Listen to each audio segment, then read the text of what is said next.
Estamos en la controversia, en un debate sobre el gobierno del presidente Santos y ya vimos cómo ha empezado el rifirrafe entre distintas visiones sobre lo que ha hecho Santos, y una de las cosas que se criticaba es la ruptura con el presidente Uribe en un aspecto, la deslealtad. Ahora, pero León, yo le voy a decir, a mí lo que más me gusta de lo que ha hecho Santos en el largo plazo es haber hecho esa ruptura, es haber dicho: a mí me eligieron presidente los colombianos no para ser un monigote de alguien más, ni para ser un maniquí que iban a manejar, sino es un presidente que tiene un carácter y que rompió y marcó distancias. Pero César, y eso es lo que a mí más me gusta. Pero digamos, aquí hay antes un tema de lealtad, no es un tema de simplemente qué decimos en campaña y qué hacemos y qué nos gusta. Es que el problema de la lealtad, claro, es un tema de cómo Juan Manuel Santos dice: lo que se viene de aquí en adelante en los 110 propuestas de su gobierno, lo que se viene de aquí en adelante es honrar al mejor gobierno de la historia, que es el de Álvaro Uribe. Si la lealtad es hacer exactamente lo que el antecesor quería que se hiciera, pues yo ahí tengo discrepancias. Digamos, una cosa es la lealtad y otra cosa es continuidad. Santos, y además de eso, las propuestas que ha hecho. Una cosa es lealtad, otra cosa es continuidad, es que es muy diferente.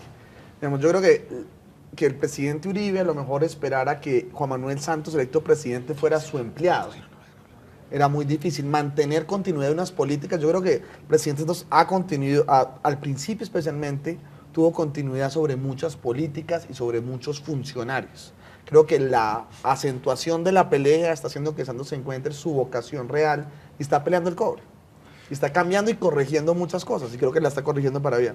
A mí lo que llama la atención es que definitivamente el fantasma de Uribe es tan poderoso que ni Camilo se lo ha podido arrancar. Yo esperaba, ha empezado un análisis en el que yo estoy de acuerdo en muchas cosas. Por ejemplo, en el golpe brutal de la reforma tributaria a la clase media, yo concedo absolutamente ese punto de Camilo, pero Camilo después entra al debate, más que eso, que me parece un tema interesantísimo, la responsabilidad social del presidente Santos, para que discutamos todavía sobre si debería seguir al lado o no al lado de Uribe. Lo que demuestra vamos que Uribe a empezar por temas entonces. El tema de paz es el tema que le da a este gobierno identidad frente a Uribe. Es la desviación más grande. Sí, es la desviación más fuerte.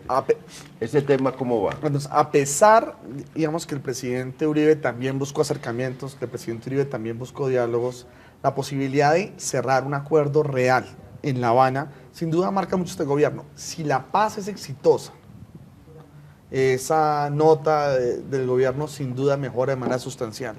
Si la paz no es exitosa, digamos, vamos a ver qué pasa, pero digamos, la paz, la posibilidad de cerrar el conflicto, sin duda sería un logro histórico para Colombia y sería una desviación desde la derrota militar que se viene planteando por parte del uribismo, que es la salida negociada al conflicto. Y desde ese punto de vista, creo que es una apuesta muy arriesgada, pero muy pragmática.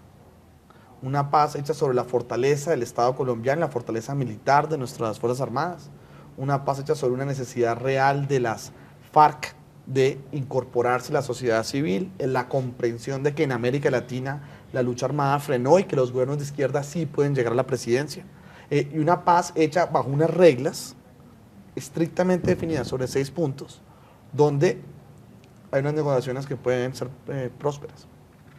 Este punto de la paz, César, ¿cómo se refleja en las encuestas que usted ha hecho? Es muy sencillo, la gente quiere la paz pero no quiere pagar ningún costo. En particular, porque yo creo que el país tiene una enorme desconfianza sobre las FARC, sobre lo que ha pasado, porque las FARC han hecho varios procesos en los cuales el país se ha sentido engañado. Y yo creo que en el resumen es que el país sí quisiera que terminara el conflicto, pero no quisiera pagar ningún costo. Pero déjeme le digo una cosa, yo tengo 44 años y en los 44 años que tengo de vida nunca me había imaginado la posibilidad de lograr un final del conflicto como el que ojalá se pueda lograr ahora. Yo soy muy optimista sobre lo que se está haciendo y creo que en este momento histórico realmente es insensato no apostarle a que el proceso salga bien, como hay algunas fuerzas por criterios políticos que le están apostando y que yo creo que no le hacen ningún bien al país. Ahora, Camilo, fíjese que Uribe le apostó al fracaso del proceso del Caguán y ganó la presidencia con eso. Está apostándole igual. ¿Usted cómo ve que puede salir adelante con ese propósito de retornar al poder por mano ajena con la oposición dura a este proceso de paz, porque es muy dura. Ojo que es León el que me regresa a Uribe, no es que eso quede claro. No, mi reflexión pasada, para cerrar ese paréntesis que dejé abierto en esta controversia, es cuáles fueron los argumentos con los que se consiguieron los votos. Es para llegar a la síntesis de esa clase política tradicional capaz de decir cualquier cosa en campaña y de hacer cualquier cosa, incluso la contraria, en época de gobierno. Era para eso. Ahora, en este tema de la paz, yo sí creo que el dilema que la sociedad colombiana debe asumir es si asume los costos de la paz, porque ya Colombia sabe cuáles son los costos de la guerra. Que lo estamos asumiendo. 220.000 muertos en los últimos 40 años. Ese es el costo de la guerra. Ahora, que se baje del bus el que crea que la paz es gratis. Sí, es decir, ahí sí no hay nada que hacer. Entonces el dilema de la sociedad colombiana es, ¿seguimos pagando los costos de la guerra o asumimos y pagamos los costos de la paz? Y el expresidente que usted me ha hecho esa pregunta, Uribe, amigo más de otros que mío, lo que ha manifestado, se subió en el caballo y en la batalla de la guerra. Es decir, yo creo que ese falso dilema de la impunidad que nos plantea, impunidad o paz, yo creo que debe plantearlo mucho más abierto. Paz o guerra. Y allí es donde debe encontrarse una sociedad democrática para concluir algo. ¿Cuál es el camino si nos queremos llamar de verdad una sociedad democrática? Aspiro que la sociedad colombiana tenga la perspectiva de ser una sociedad democrática plena en el siglo XXI y eso solo puede ser en paz. Bueno, tomamos el filón de paz, pero Alfonso quería meterle a otros temas, sobre todo al económico y social. Pero yo quiero, si usted me permite hablar Claro algo que sí. sobre el tema de la paz, porque a mí me parece sustancial, o sea, me parece lo más importante del gobierno del presidente Santos. Primero, quiero recalcar en que más que la paz es el acuerdo de la finalización del conflicto, como bien lo dice, y que es un acuerdo parcial porque es con las FARC, al parecer también con el ELN, pero eso no está claro todavía. Requiere una mesa por aparte. Pero aunque eso sea solo un acuerdo parcial para financiar el conflicto y sea solo con las FARC, me parece que si el presidente firma eso en este gobierno o en un eventual segundo gobierno, pasa a la historia, de verdad. Con todos los otros errores y críticas que yo mismo he planteado acá. O sea, es tan importante eso que le borraría los otros errores al presidente Santos. Sin embargo, yo creo que se ha cometido un error. Yo creo que embarcados en el proceso de diálogo con las FARC, el gobierno empezó a hablar de posconflicto sin cerrar el conflicto. Y yo creo que por ahí dejó de entrar las críticas a la seguridad, que es lo que le ha hecho tanto daño. Porque tenemos un conflicto y estamos montados todos en el ejército para el posconflicto, las gobernaciones para el posconflicto y una cantidad de cosas para el posconflicto que no llega, que no sabemos si va a llegar el próximo mes, el próximo año o en 10. Y con las FARC cualquier cosa pasa. Ese es un punto.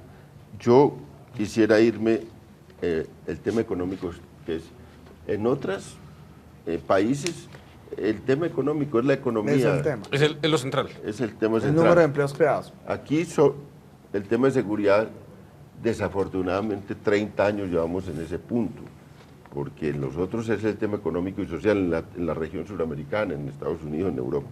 Entremos al punto económico y social en el cual Camilo tiene unas críticas grandes. Este señor lo he visto en muchos debates, pero es un tema, le gusta el tema y es fuerte en ese tema, de manera que el debate puede ser bueno. ¿Cómo evalúa usted la gestión del gobierno en tema económico y social? En tema económico, bueno, yo creo que ahí, como muy decía César, los temas macros son muy positivos. 2.3 millones de nuevos empleos en Colombia, sin duda es una cifra que ayuda, digamos. Todos conocemos que Colombia es un país pobre, es un país con mucha informalidad, con mucha necesidad social. Eso no se lo inventó el presidente Santos, eso viene un rezago de la historia colombiana. La pregunta que debemos hacer es, ¿hoy los colombianos están mejor que hace 3 años? Yo creo que sí, que la tendencia es positiva, que los 2.3 millones de nuevos empleos ayudan, que también ayuda los 600.000 empleos jóvenes, que la economía colombiana pasó de ser la quinta en América Latina en el 2010 a ser la tercera en economía en el 2013.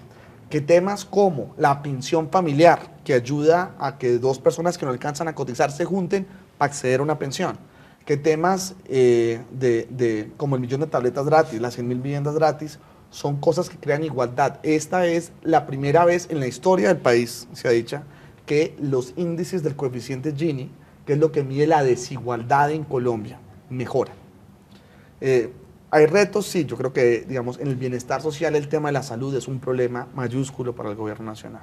Frente a ese tema todavía persiste la integración vertical, los medicamentos son muy costosos y hay una cultura de acetaminofén y ibuprofeno. Yo creo que mejorar, a pesar de la pensión familiar, los temas de cobertura pensional. Pero la pregunta es, ¿está la gente hoy mejor que hace 3 años? Yo creo que sí. Camilo, usted le ha metido el diente a ese tema en el principio. Sí, hablando de ese tema económico, para mí hay dos hechos que demuestran lo que es este gobierno. Una reforma tributaria que golpea a la clase media, que la gradúa de ricos, de súper ricos, y empieza a golpearlos. ¿Y de qué manera? Un profesor universitario de hora cátedra, ¿cuánto termina ganando por una asesoría de tesis? 20.000 pesos. Me lo decían profesores universitarios, que todo el trámite y todo lo que implicó la reforma tributaria, cómo los ha golpeado de manera directa. Esos son los nuevos ricos del país, según el gobierno de Juan Manuel Santos, mientras deja intacto a las multinacionales y a los grandes emporios económicos del país. Yo creo que esa es una demostración clara. Y la segunda es que los tratados de libre comercio han empezado a golpear unos sectores concretos de la economía nacional. La producción nacional se viene abajo. Por eso tanta manifestación, tanto paro, no es gratuito, es por una situación económica concreta, y es que se saca del sistema productivo a las personas que vienen trabajando de una manera honesta, honrada en este país. Los cafeteros, los cacauteros, los paneleros, los paperos en este país han venido desde siempre aportando a la actividad económica del país. Pero ¿qué viene? Unos tratados de libre comercio que empiezan a golpearlos. 45.000 familias lecheras de Nariño quedarán sin posibilidad de trabajar. Se lanzan no solo a la marginalidad, lo digo aquí, a la delincuencia, porque no van a tener cómo subsistir. Y gobiernos tan irresponsables que hacen ver esto como una caída del cielo, digamos como una providencia divina, que hay que soportar este tipo de tratados de libre comercio. Por supuesto, quiero aclarar, estamos en un mundo globalizado, ni más faltaba que tenemos que integrarnos con el mundo, que hacer buenos tratados, pero estos, ahí está el primer balance, el primer año del Tratado de Libre Comercio con Estados Unidos, y cada uno tiene lo suyo. Ahí está la Alianza del Pacífico, ahí está cada uno de estos que para mí en temas económicos están acabando con lo que Dios pudo hacer. Yo no comparto la tesis de Simón Gaviria que tenemos un país pobre. Dios hizo lo que pudo. Yo creo que ya el resto es de la clase política. Yo me atrevo a León porque, de nuevo, Camilo, porque esta vez quiero apoyarlo, veo que estamos más cerca en temas de economía que de análisis político con Camilo, y creo que en ese punto de la economía, de verdad, el presidente sí está en el miti-miti, que hoy decía en algunos medios Jorge Londoño, porque me parece que las clases más bajas, y era una necesidad histórica del país, han tenido beneficio ya lo dijo en cifras Simón Gaviria, han tenido beneficio con el presidente Santos. Lo que ha hecho que lleguen personas a la clase media, y el presidente Santos decidió, después de lograr eso, ahogar a la clase media.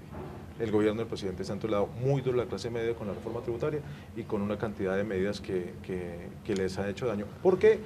Porque se quedó en el miti-miti, justamente. Le ayudó mucho a las clases más bajas, pero no ha tocado a las clases altas. Y está pretendiendo financiar todo el Estado con unas clases medias que ya no tienen de dónde sacar. Pero déjeme hacer una intervención. Tenemos que hacer una pausa y capoteamos este punto luego de la pausa y entramos a una cosa que no la han hecho en otros debates, y es también evaluemos la oposición, los resultados de la oposición, de las dos oposiciones después en este segmento del programa. Vamos a la pausa.